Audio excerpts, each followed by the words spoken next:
Hey, what's up, everybody? So it's Sunday night, it's snowing. I'm heading over to my friend's house to watch the second episode of The Last of Us. And last week's episode was fantastic. They finally did it right.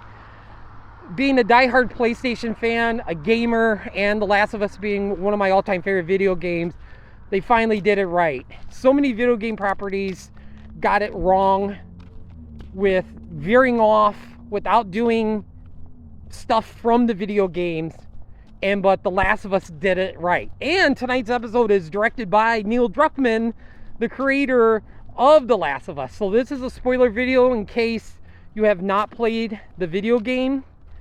What I think might be shown tonight, well, I think we're going to get the clickers finally.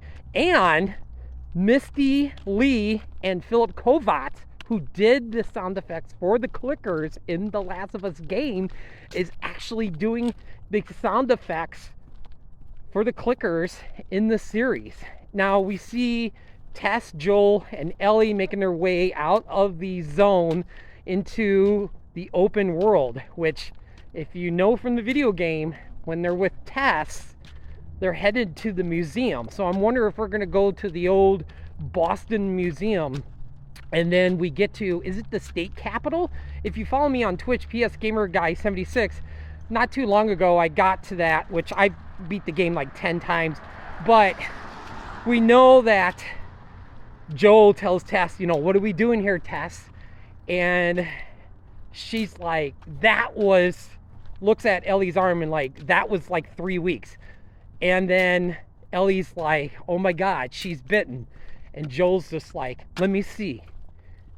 And he's like, let me see. And you find out that Tess got bit. And he's just like, oh my God. He is just so distraught that we find out that she's been bitten. And then Tess is like, just go. You got to get her, to where you need to go. And Joel's like, no. No. And, the soldiers find them. I think it's at the Capitol building. And they shoot Tess and kill her. So get your tissues ready. If you're watching this, you've played the game. So I think Tess is dying tonight. I don't know where else they're going to lead to. But I think they're going to get to the museum. And we're going to see the end of Tess. So we got about a little bit over 20 minutes until the second episode. I'm so ready. And I'll do my thought video after I see the episode, like always.